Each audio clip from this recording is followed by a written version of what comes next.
welcome to my channel. I'm Anne and today I'm really excited to be completing vlog number 2 of my Tackling My TBR Vets series. I'm really excited. I did this last time and I had a great time with it, so now it's finally time for me to do my next one.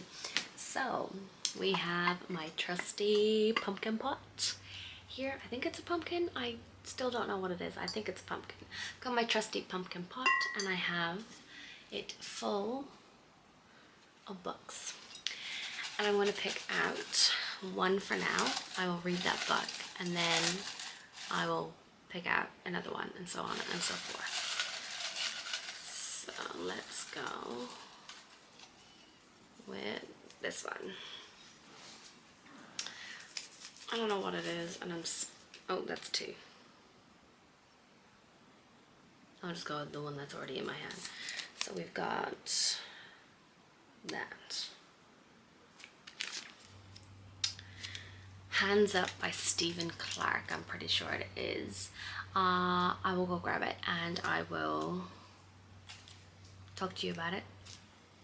Alrighty, so we've got Hands Up by Stephen Clark. This is a book that the author did send to me quite a few years ago, and as you can see, I did start tabbing it. I did start reading it and then I decided to DNF it just because at the time I wasn't vibing with the writing, but this is about Officer Ryan Quinn, a rookie raised in a family of cops, is now on a fast track to detective until he shoots an unarmed black male.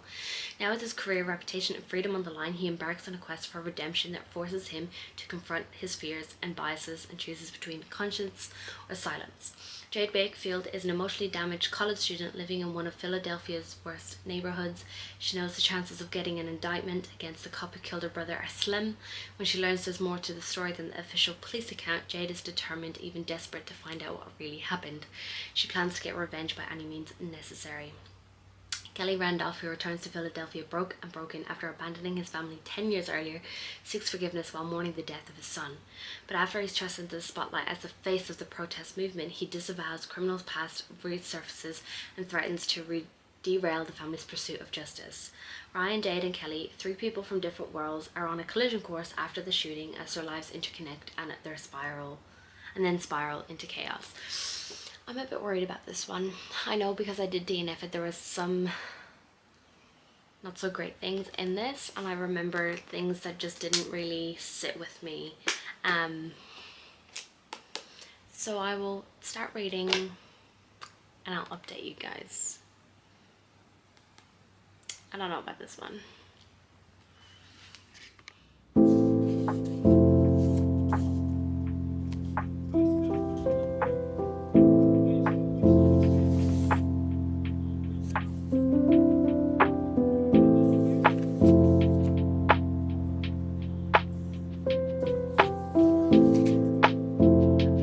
Report that I'm actually enjoying this book a lot more than I did when I tried to read it back in 2019, maybe? I don't know. It was quite a while ago. There was a lot of comments and sentences in this book that I didn't enjoy when I read it the first time, and I decided to DNF it. But I am on page 172 at the moment, so I'm almost done. I am here right now and I'm having a good time with it. It is infuriating me a lot, and that is just because of the topic that we're discussing here. So we're talking about race, the Black Lives Matters movement, the unacceptable deaths of young black men in this story, and everything that has happened with the George Floyd protests and everything like that. It's just bringing all those feelings back up again for me. And I know I am a woman, a white woman of privilege, so I know that I'm never going to understand the impact and how terrifying this can be for people of color within America and within any other country, but it's giving me a deeper insight into what it is like, and I'm really enjoying that. So there is still some things that I'm not agreeing with that is in this story, but things like mentions of someone wearing a short skirt, so she's a slut, and things like that. But I'm just looking at my notes. And these comments do pull me out of the story that little bit, because I'm just like, that is uncalled for. It's unneeded in this story. But again, this is an important story that everyone should know about and should read, because I think it is important. So it's important in this story that it explores, because we're following two black main characters, and then also the character, we're also following the cop who actually shot the Tyrell in this story, and we're following him, and he is white obviously, and he's surrounded by white people, and we're just seeing their unconscious bias, and even himself knows that what they're saying is racist, but he is kind of in this predicament where he ended up shooting this black kid, and he also has this unconscious bias even though he doesn't believe that he is racist. And it's just really important to show that although you may not think that you're racist, certain things that you think, certain things that you say can be actually racist, and it's just something that is inside of you that you actively need to work on. It's a very important story to be told, and I think it's really important that people should read this book.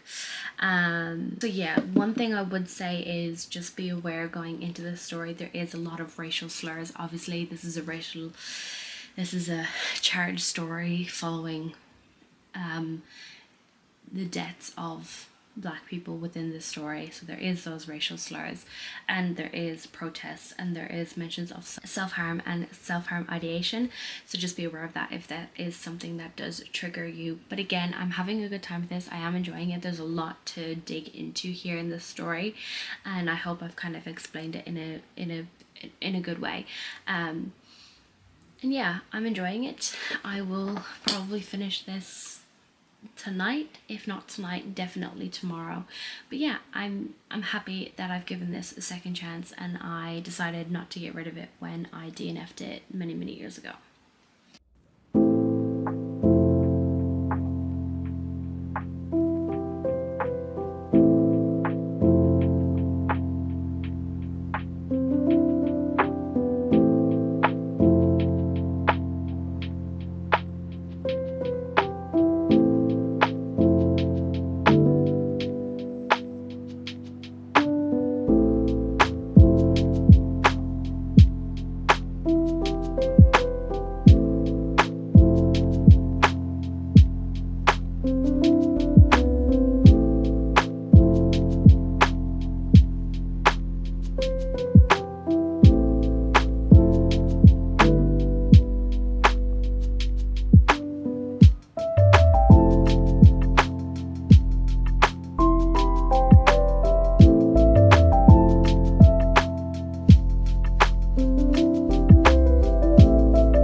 Hi, hello. It is time for my final update on Hands Up by Stephen Clark. I actually really liked this. I had a good time with it. Much better than the first time that I tried to read this book. But yeah, this is a really important story that I think a lot of people should read, because it talks about unconscious bias, the deaths of innocent, unarmed black folk, the Black Lives Matter movement. It talks about so many things. It talks about so much trauma and how grief can affect you in so many different ways. And I really enjoyed seeing the lives of these people entwined together. And yeah, I had a good time with it. I'm going to run it through Copal right now, and then I'll give you a rating, and then we will pick our next book, which is exciting. Alright, so I just ran it through Copal, and this gets a 4-star. I do want to also say that I did not see how this story was going to end, and I'm really surprised at how this ended. It was really interesting in a different turn that I had no idea it was going to happen. But yeah, so as I've said throughout all of these clips, it's much better than I thought it was going to be, seeing as I did give it a DNF a couple of years ago. And yeah, I had a good time with it. It talks about a lot of important topics that I think are really relevant and still important today. So if you haven't checked this book out, I'm pretty sure it's indie published, but it is an important read.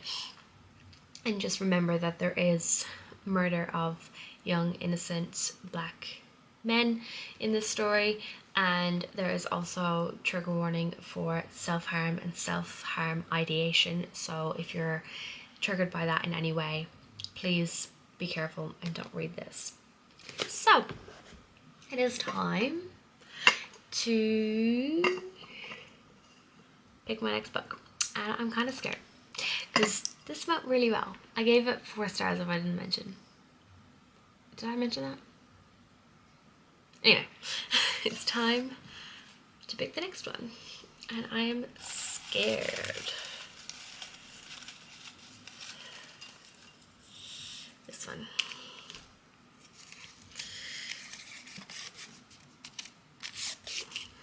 I don't know if it's gonna focus. What does it say?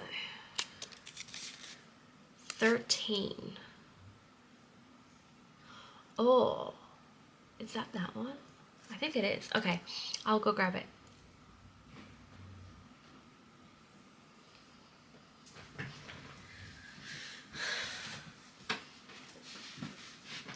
Okay, this is the one that I was thinking of. This is 13 by Steve Kavanagh. And from what I know about this is also on my 24 to read in 2024, if you want to check that video out. But this is about a serial killer that ends up on the jury of the murders that he's committed.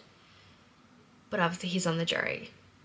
The accused is not the person who killed him. So I've heard some good things about this. This is one of the oldest books on my TBR. I brought this with me from Ireland when I moved here 5 years ago.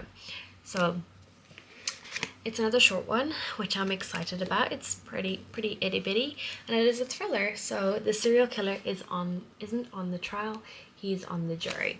So yeah, I'm interested to read this and see how I go with this. I did try read it before, but I didn't get very far into it from what I remember. So we will start this, and I'll give you an update very, very soon.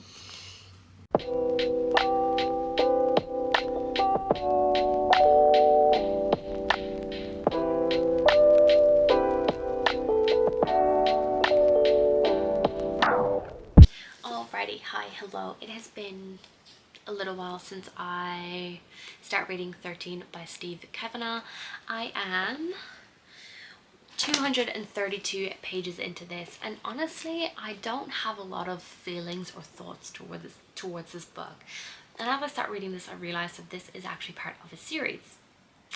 Now, I did a quick Google, and you can actually read this as a standalone, but it is recommended that you read the first 3 books before this one because it is the 4th book. But I don't see any real I'm not missing anything out by not reading the first 3 books. Like, this is the one that's on my shelf. This is the one that I've owned the longest. But yeah, so I don't really have a lot of thoughts about this. I think it's going to be a mid-range rating for this, maybe a 2.5, 3 star. But yeah, so we're following Eddie Flynn, and he is a defense attorney for someone who's being accused of a double homicide. And Eddie doesn't believe that this man has committed the murder. And then we're also following the perspective of a serial killer. We don't know if this person has actually committed the murders that he's on the jury for, but he ends up on the jury, and he's sort of manipulating himself onto this jury and getting a guilty verdict for this guy. So I'm presuming he's the serial killer of the 2 people, the murderer of the 2 people who were dead and the other guys on trial for. I'm not 100% sure, but we're getting a lot of insight into the serial killer. We're seeing how he does things, who he's killing, why he's killing them, and well, we're not who he's killing, and certain reasons for why he's killing certain people, which I think is interesting. And yeah, it's fine.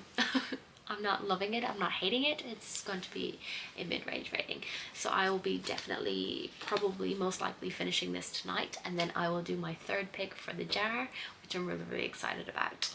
And yeah.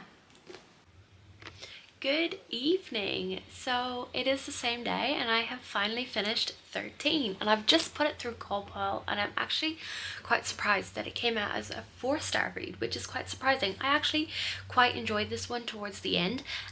Things start ramping up, and I really liked the actual court setting, so I think I need to find more books with the court setting within this. So, you know, like the prosecution bringing their witnesses forward, and then the defense trying to like catch them off guard, things like that. I had such a good time with the actual court setting, and as we move through things, the tension start hyping, like ramping up, and things are starting to get very dangerous. Like, people were getting killed left, right, center, and you're kind of wondering, like, is this serial killer going to get away with this?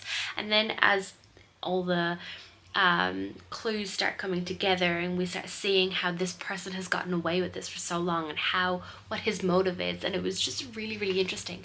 So it was great. I had a great time with this towards the end, and I think I might actually read the whole series, but we will see if I can get the books from the library or something. It's not a series that is like a high priority right now, but it is something that I think I would enjoy and possibly read.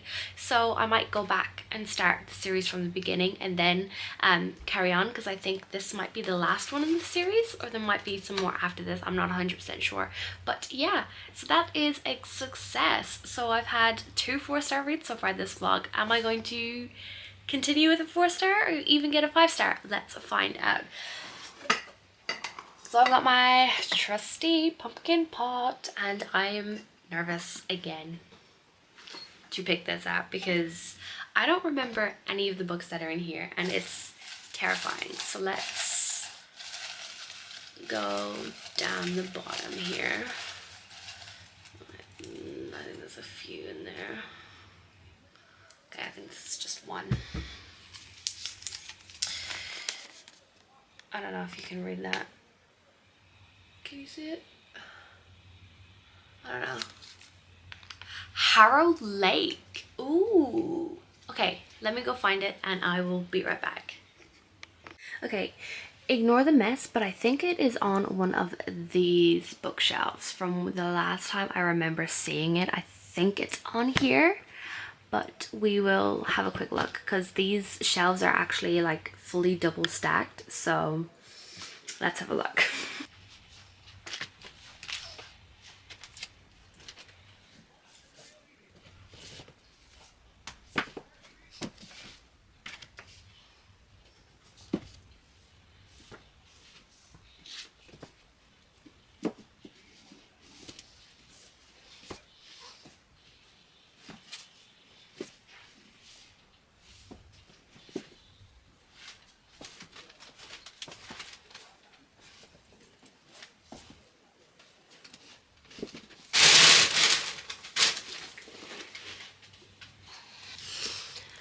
Alrighty, this is zoomed in a lot. Okay, I found it. I'm crouched down because I don't want to change my stand. But this is Harrow Lake by Kate Ellis. From what I remember, this is a YA horror. That's all I know about it. So Lola knows all about Harrow Lake. Her famous father directed Nightjar, the cult horror movie that was filmed there. She knows about the caves beneath the fairground, the sunken graveyard, the tree in the woods that hung with teeth. But she doesn't know about the dark past the town hides, or the secret it holds about her family. Now she finds herself in Harrow Lake, and as she searches for answers, someone or something is stalking her every move. In Harrow Lake, the truth can be the death of you. Doesn't that sound really interesting? Okay, I remember a couple of years ago, this was quite big back on BookTube, so I'm very interested to read this, because I've had it on my shelves for quite a while. I think it's been a few years. When was this published? This was published in 2020, so I may have had it since 2020, maybe 2021, but yeah, so this is exciting. Hopefully we get a good rating on this one too.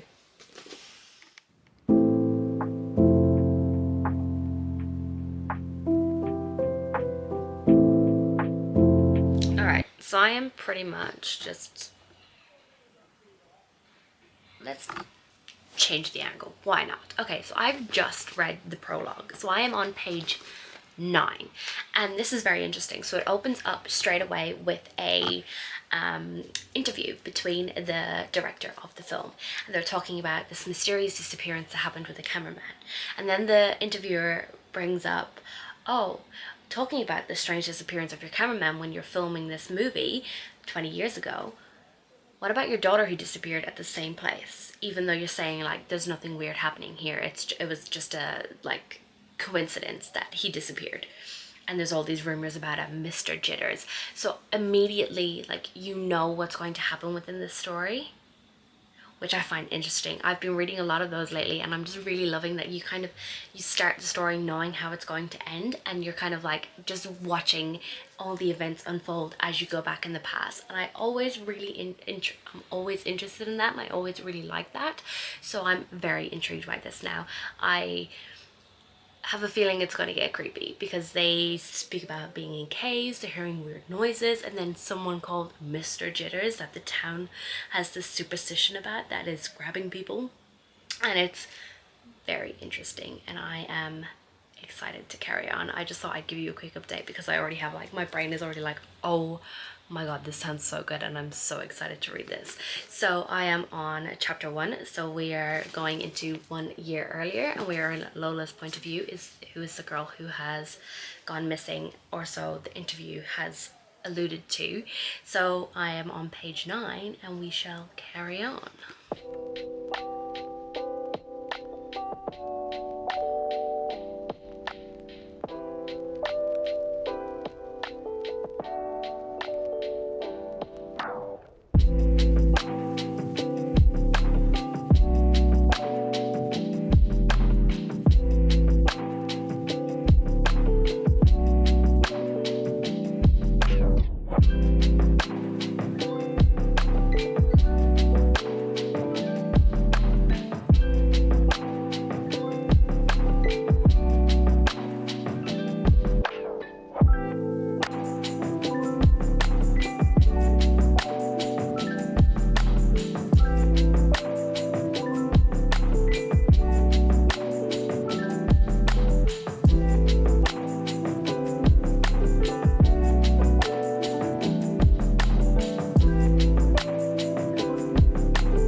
Good evening.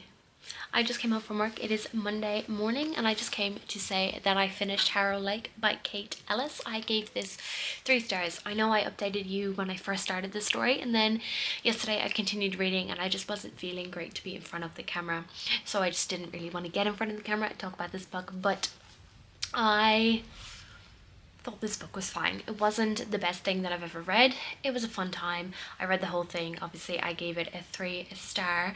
I found that our main character was quite unreliable, and I didn't really like her to be fair.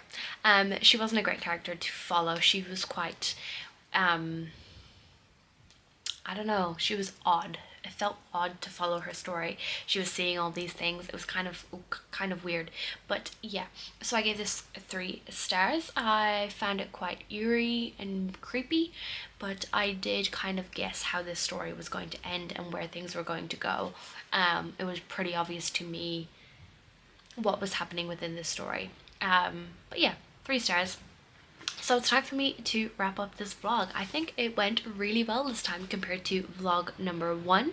If you haven't seen that video, I will link it up here so you can check it out. But I DNF'd one book in that series, and yeah, so I got a 4-star read with 13 by Steve Kavanagh, a 4-star read with Hands Up by Stephen Clark, and then I finished off this vlog with Harrow Lake by Kate Ellis, which is great. So I'm really excited and happy that we had a good outcome, and I've read 3 books off my physical TBR for this vlog, which is so great.